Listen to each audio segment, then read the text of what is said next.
Hi, this is Chris from the Stephanie Miller Show. Please enjoy this exclusive clip from Political Voices Network. There's only one Trump, right? Sometimes he gets away with not being the worst version of himself, right? And the media sort of gives him a pass, but he's always the same person. He's a broken, wounded ego, guy with the emotional maturity of a child, who's been stewing in his own resentment and anger for almost 80 years. And he feeds that stimulants, into an addled mind that doesn't work right. One of Trump's core issues is he knows people think he's dumb, and he doesn't want that. He's trying to hide these deficiencies instead of confronting them, instead of dealing with it. And you also said one guy spent 50 years in Washington crafting legislation that benefits all Americans, harkens back to the New Deal era policies that built our middle class. One guy spent 50 years getting high, bankrupting businesses, and creeping on teenage girls that look like his daughter. I mean, it's like I was saying, it does feel like, I can't believe President Biden even has to participate in this, but it's just, here we go again, right? Yeah, and that's who he's been his whole life. He spent the Vietnam War riding around in his dad's limo, attacking cocktail waitresses and doing lines, letting other guys go fight in his way in a foreign war. He wasn't involved, physically or intellectually with the biggest thing of his youth, right? The Vietnam War was sort of a litmus test, right, for men of his generation. He didn't care. He's living it up, pretending that he's this big real estate scion, or he was and became one on his own, right? This tycoon in the 80s. He knows nothing of policy. That's why his whole shtick is like, I'm an outsider. Would you want an outsider doing heart surgery? DC is a specific skill. Exactly. You know what I mean? You know this. Your family's been in it. I know I come from a DC kind of bureaucratic family in many ways. I worked on Capitol Hill. It's policy wonks. It's boring stuff. That's what you want. It's unsexy work that gets business done on behalf of a large nation. You want the West Wing. You want those nerds. Right. Yeah, right.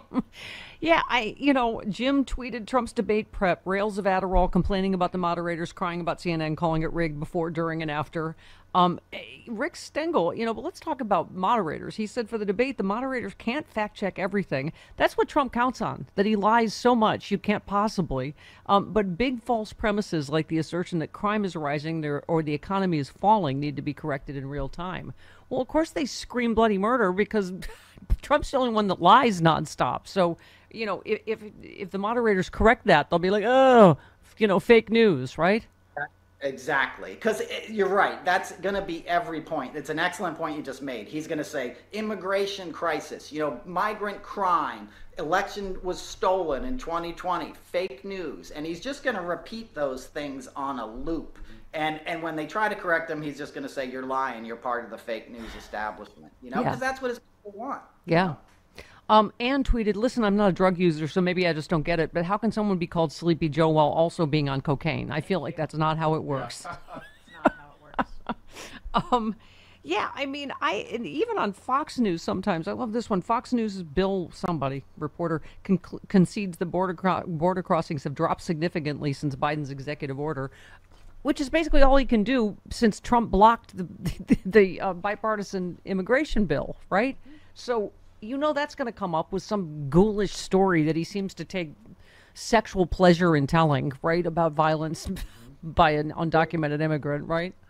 Now you're getting into it. It shows his kink. He's into this. Violence against women is a thing for him. He likes that. That crazy Britney girl who did the State of the Union rebuttal. Remember her? Oh, yeah.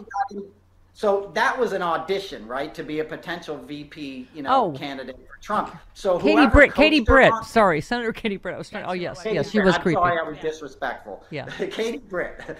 But remember how she got into the specifics of this?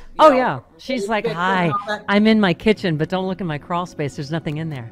Right, exactly. That was to please the boss because he likes that stuff. He likes the graphic details that turn most people's stomachs because he's not a well man. Yeah.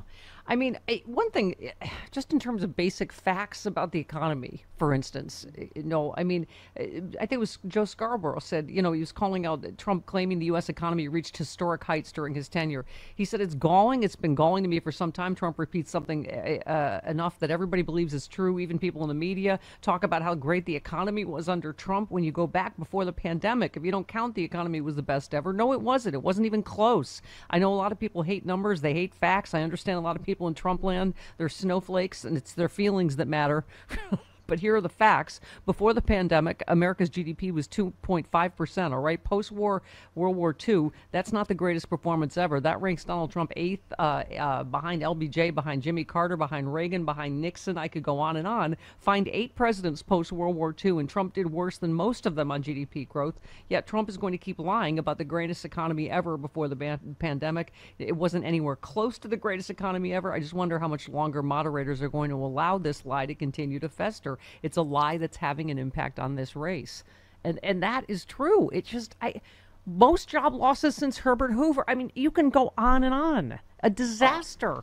I love people speculating what the Trump second administration is going to be. Like the first one wasn't the biggest show in the history of the world.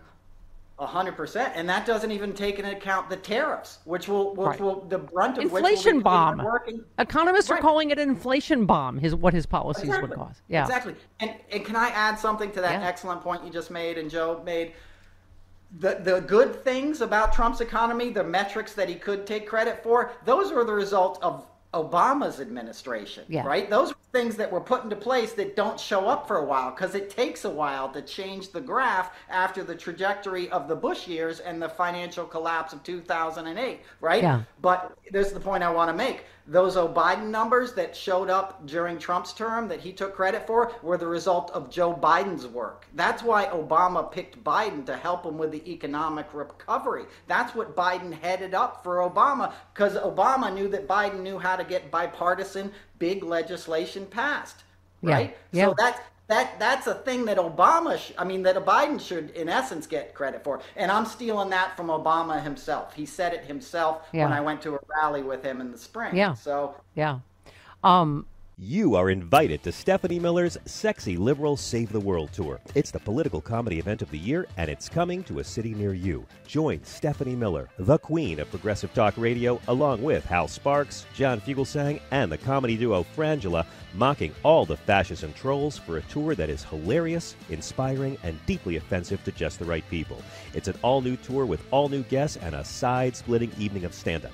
Stephanie Miller's Sexy Liberal Save the World Tour. Hey all, Glenn Kirshner here. I hope you'll join me on my new audio podcast, Justice Matters.